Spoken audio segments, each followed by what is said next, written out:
Welcome to Infinite Universe with interesting episode. In 1974, something happened on the set of Blazing Saddles that almost nobody ever talks about.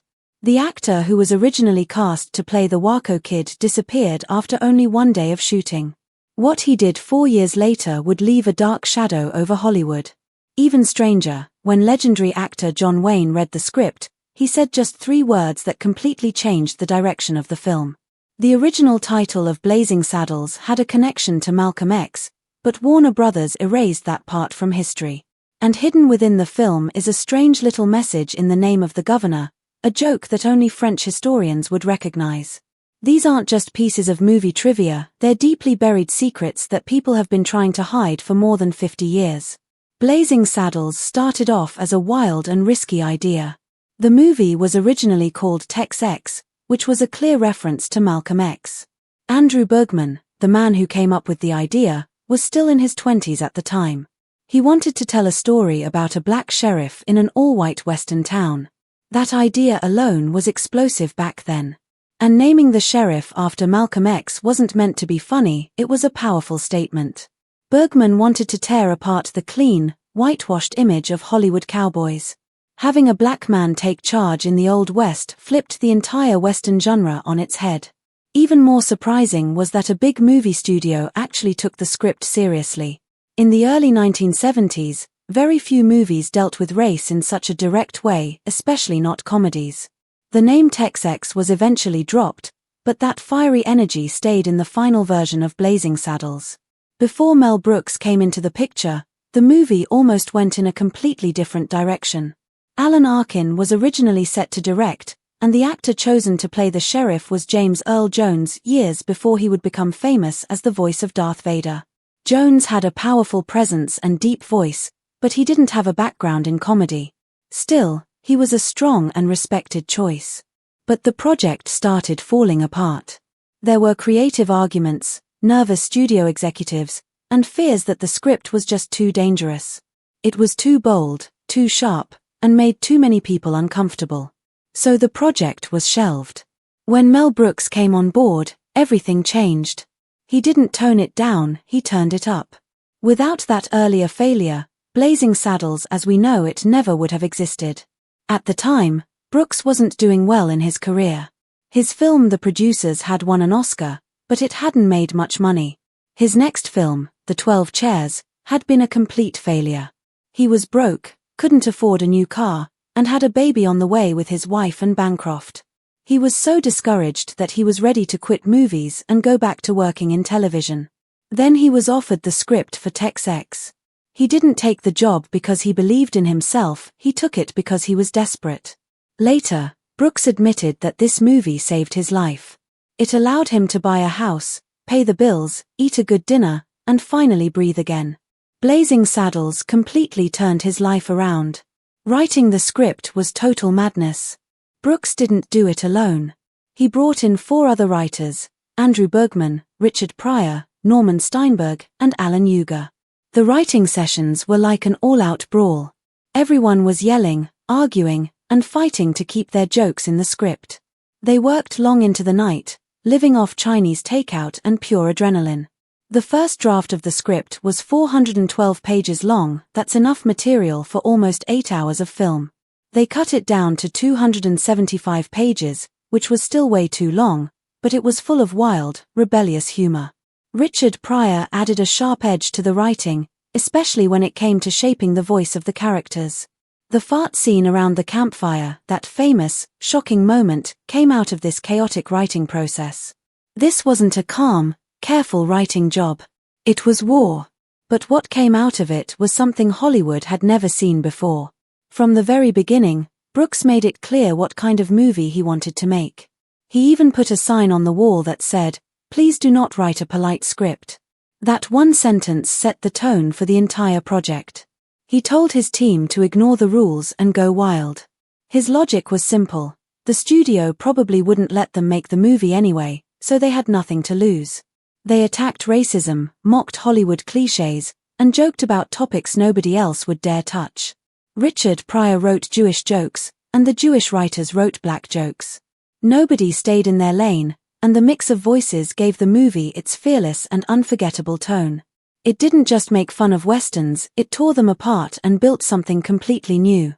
Originally, Richard Pryor was supposed to play Sheriff Bart. He was Brooks's top choice. But Warner Brothers refused. They said Pryor's drug problems and his time in jail made him impossible to insure. Brooks was furious. He thought about quitting the whole project.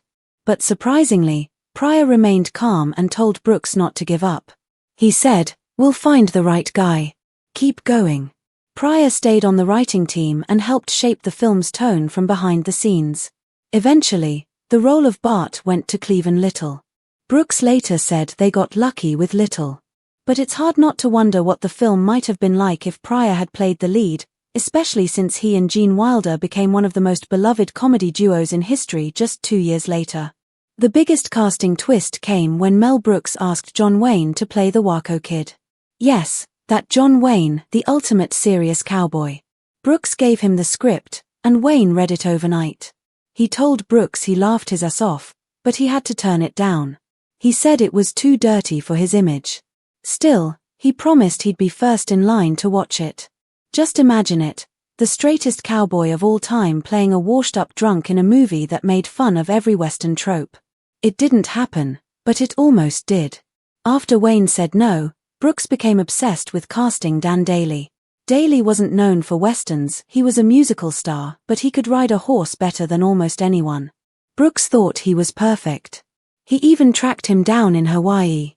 Dailey loved the script but turned it down, saying his eyesight was failing and he couldn't ride safely anymore. Brooks was devastated.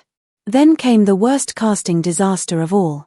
Brooks hired Gig Young, a talented actor who had won an Oscar. He had the right weary look for the Waco Kid. But on the first day of shooting, during a jail cell scene, Young started shaking violently.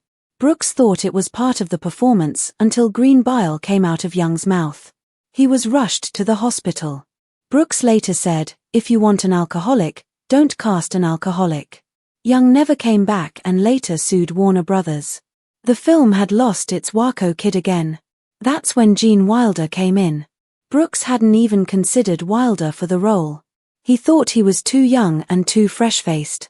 He had offered Wilder a villain role earlier, but Wilder turned it down. Now desperate, Brooks called him in tears. Wilder had just finished working with Brooks on The Producers. He got on a plane and flew straight to Los Angeles. When he tried on the costume for the Waco Kid, it fit perfectly. That Monday, he was already on set. His quiet charm and unusual timing turned the character into something unforgettable. And his chemistry with Cleavon Little became the emotional heart of the movie. Out of all the chaos, that last-minute casting decision saved the entire film. When Brooks showed the first screening of Blazing Saddles to the top Warner Brothers executives, it was a complete disaster. The room was silent. Not one executive laughed. The movie had fart jokes, a scene where a man punches a horse, and characters using the N-word without hesitation. Instead of laughter, there was discomfort, then anger. The studio's head of domestic distribution, Leo Greenfield, said they should bury the film and take the financial loss. Others agreed. They didn't just dislike the movie, they wanted it erased. They gave Brooks a long list of scenes to cut, remove the campfire, take out the racial slurs, and delete the violence. Brooks took the list, walked out of the room, and crumpled it into a ball. He wasn't cutting anything. Brooks knew he had one last chance. He arranged a second screening not for the executives, but for the regular workers at Warner Brothers. He invited secretaries, janitors, mailroom staff, and anyone who worked behind the scenes. And this time, the response was electric. From the very first joke, people were laughing so hard they could barely breathe. Some even fell out of their chairs. Norman Steinberg, one of the co-writers, said people were literally rolling on the floor laughing. Brooks turned to him and said, "This is our film." That night, the executives saw something they couldn't ignore. Real people, normal audiences, loved it. And that's what saved the film from being shut down completely. Even after that wild reaction, the studio was still scared. They didn't want to release the film nationwide. So they played it safe. Blazing Saddles would open in just 3 cities, New York, Los Angeles, and Chicago. No big advertising. No critic previews. No media buzz. Just cold releases to test the waters. These cities were chosen because they were more likely to understand Mel Brooks's kind of humor, especially the Jewish Catskill-style comedy he was famous for. The studio hoped for modest box office numbers, just enough to avoid embarrassment. What they got was something else entirely. Theaters were packed. Audiences were roaring with laughter. Word of mouth spread fast. The movie became a wildfire. Critics were confused, some loved it, some called it offensive, but audiences kept coming. By the spring of 1974, the movie was playing in small towns and suburbs, selling out everywhere. People didn't just watch Blazing Saddles. They memorized it, quoted it, argued about it, and came back to see it again. Even the critics who hated the film had to admit that the crowds were going wild. Blazing Saddles had broken every rule and smashed through every barrier. Then came the money. The film was made on a small budget of just $2.6 million. But by the time it finished its theatrical run, it had earned over $119 million in North America alone. That made it the #1 movie of 1974. An estimated 63 million people saw it in theaters, more than any Lord of the Rings movie decades later. When adjusted for inflation, it made nearly $600 million. It wasn't just a success. It was a cultural explosion. Mel Brooks had followed his gut, ignored the executives, and made exactly the movie he believed in, and it paid off. Blazing Saddles didn't just survive. It changed the rules of comedy forever. Even the tiniest details of the movie had deep meanings. For example, the governor's name was William J. Lepetamine. At first, it sounds like a bunch of nonsense. But it was actually a reference to a real French performer named Joseph Pujol. He was born in 1857 and became famous under the stage name Lepetamine, which means the fart maniac. That wasn't just a nickname, it was his entire act. He could inhale air or water into his rectum and release it on cue. He played music, blew out candles, did impressions, and could even smoke a cigarette using only his backside. He was so popular that nurses had to be present at his shows to help people who fainted from laughing too hard. One person allegedly even died from laughing. Pujol was so successful that he earned more money than the most famous actresses in France. And that's the hidden genius of Blazing Saddles. Behind the absurdity, behind the chaos, was careful thought, bold storytelling, and the bravery to say things no one else would. It wasn't just a movie. It was a revolution in disguise. When Mel Brooks named the governor in Blazing Saddles after himself, it wasn't just a funny joke. It was actually a tribute to a legendary performer known for using his body and physical comedy to make people laugh. This performer had once ruled the famous Moulin Rouge. Brooks respected this kind of wild, over-the-top comedy and decided to honor it through his film. But Brooks didn't stop with just one tribute. In the same movie, he also played a Native American chief. What made the scene even more surprising was that the chief spoke fluent Yiddish, a language spoken by many Jewish people. In one of the movie's wildest and most unexpected moments, this chief sees a wagon full of black settlers and lets them pass safely. Then, he says something in Yiddish that turns every old Western movie idea upside down. He says something that roughly means, "Don't be crazy, let them go as long as you're healthy," and then adds, "They're darker than us." It was a layered joke, full of history and cultural reference. To some people, it was confusing. To others, it was offensive. But Brooks did it on purpose. In the early days of Hollywood, Native American roles were often played by Jewish actors. Brooks flipped that idea by having a Jewish man play a native chief who spoke Yiddish, adding a complex and hilarious twist only some viewers would understand. It was the kind of joke that worked on multiple levels, funny, strange, and deeply clever all at once. Brooks didn't just act in the film, he added his voice in places that most people wouldn't expect. For example, the singers backing up the character Lily von Stupp during her musical number. That was Brooks. The random voice yelling during the chaotic final fight scene? Also Brooks. He filled the movie's soundtrack with small versions of himself. It was like he hid little pieces of his comedy all over the film. Every part of the movie was made to be funny, even in the smallest sounds. If something broke the normal rules of storytelling, Brooks didn't fix it, he made it even more ridiculous. That was part of his style. One of the clearest examples of this strange and rule-breaking approach is the way the movie used anachronisms. Anachronisms are things that appear in a story but don't belong in the time period. For example, Blazing Saddles is set in the Old West, a time before cars, before jazz, and certainly before television. But suddenly, right in the middle of the film, the Count Basie Orchestra appears in full tuxedos playing April in Paris, a jazz song from the 1930s. A cowboy mentions a TV sports show that didn't exist yet. And then, the final fight in the movie goes completely off the rails. It breaks through the Western set, crashes into a Hollywood soundstage, then into a musical performance, and finally ends up in a cafeteria. None of this was a mistake. Brooks wanted the audience to know this wasn't a serious Western. It was a comedy wearing the costume of a Western. He broke the rules of time, space, and genre because he believed comedy could be funnier when it ignored the rules. The audience loved him for that. They didn't care if it made sense, they just wanted to laugh. About 20 minutes into the movie, one of the most unexpected scenes happens. In the middle of a dusty desert in 1874, the Count Basie Orchestra shows up, dressed like they're about to perform in a concert hall. They're playing April in Paris like they're in a fancy ballroom, not in the Wild West. This moment is confusing and hilarious all at once. Jazz music didn't even exist in 1874. In fact, even ragtime music, which came before jazz, wasn't around for another 20 years. But there they were, performing as if it was completely normal. This was not an accident. Brooks wanted the audience to be surprised, to laugh at the absurdity, and to understand that he wasn't trying to be historically accurate. He wanted to shake things up. The jazz scene wasn't short either, it went on for a while, completely stopping the story.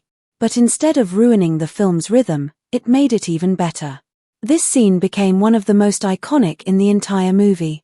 It showed that Brooks loved humor that was strange, clever, and unexpected. The version of April in Paris used in the film wasn't just any old recording. It was the legendary 1955 arrangement by Count Basie himself. This version was famous for its bold brass instruments, smooth swing style, and Basie's unique piano playing. He had recorded it in 1955, and it became a key part of his live shows. One of his most famous performances of that song was at the 1956 Newport Jazz Festival, a big moment in jazz history. By using this exact version in the movie, Brooks added another layer of meaning. He wasn't just throwing in some music, he was honoring real jazz history in the middle of a wild comedy. What made the scene even stranger was that Count Basie didn't play a fictional character. He played himself. A real, world-famous jazz musician appeared in a fake Western set in the 1800s. That choice made the whole thing feel even more surreal and clever. Basie didn't act confused or surprised. He acted like he belonged there, as if performing in the desert in 1874 made perfect sense. That made the comedy hit even harder. It's very rare to see a major musician appear in a movie scene like that without trying to steal the spotlight. But Basie just played along, cool and calm, and it worked beautifully. By putting a black jazz orchestra in the middle of a white, old-fashioned Western, Brooks was making a statement. He was pushing against the way culture is usually presented. He showed that culture doesn't always follow the rules.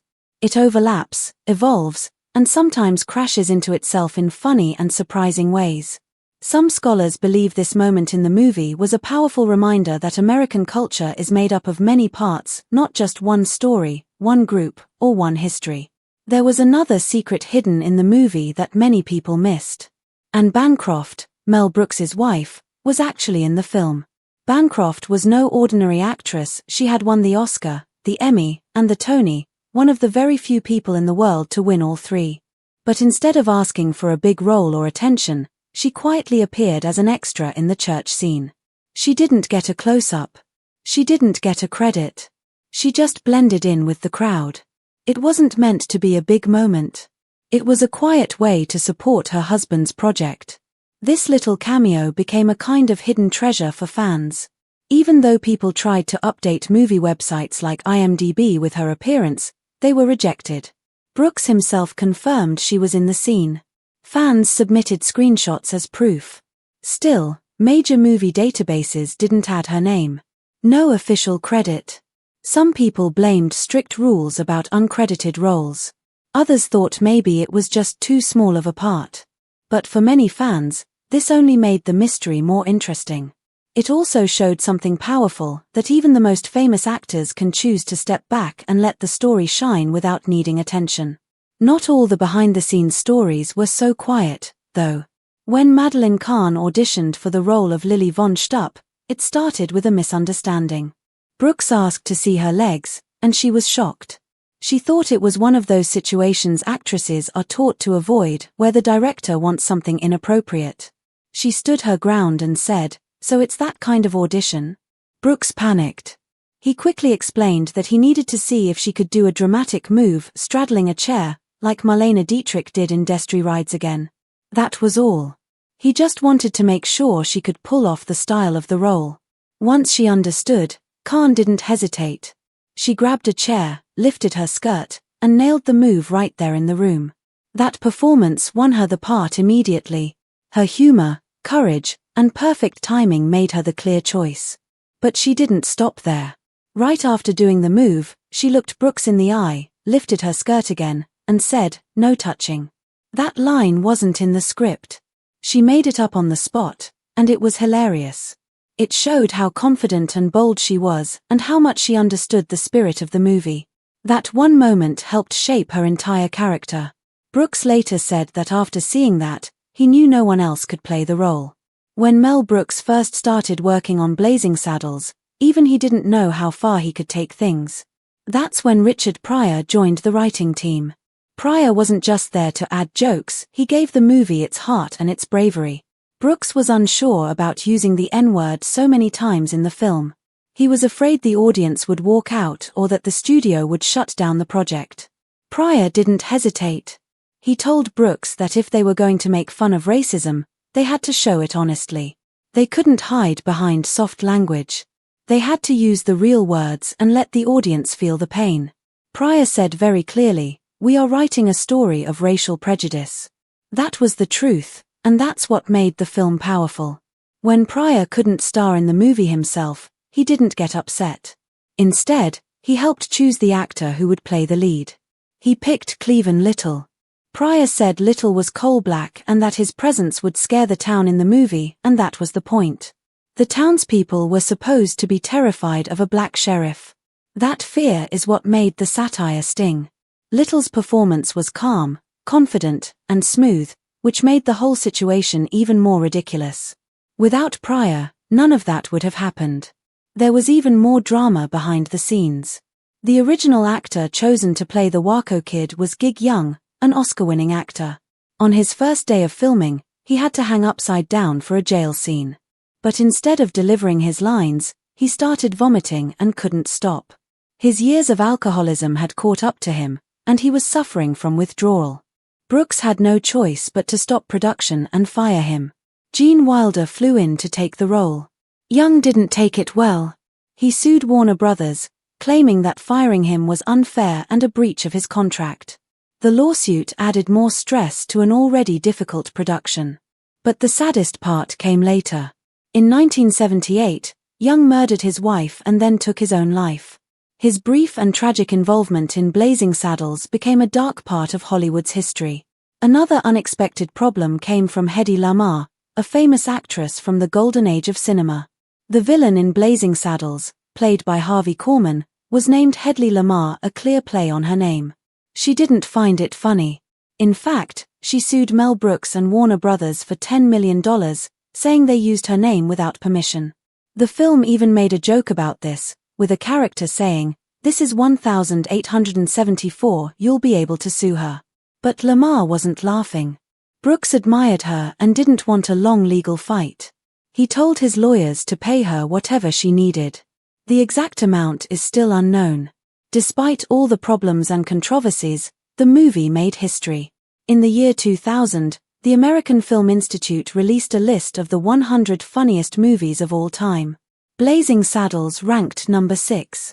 It beat out many other classics like Airplane, And #**. Then in 2006, the Library of Congress added it to the National Film Registry, where culturally important movies are preserved forever. It joined legendary films like Rocky and Fargo, proving that it wasn't just outrageous, it was meaningful. The film mocked racism, made fun of old westerns, and said things nobody else was saying. And people are still talking about it today.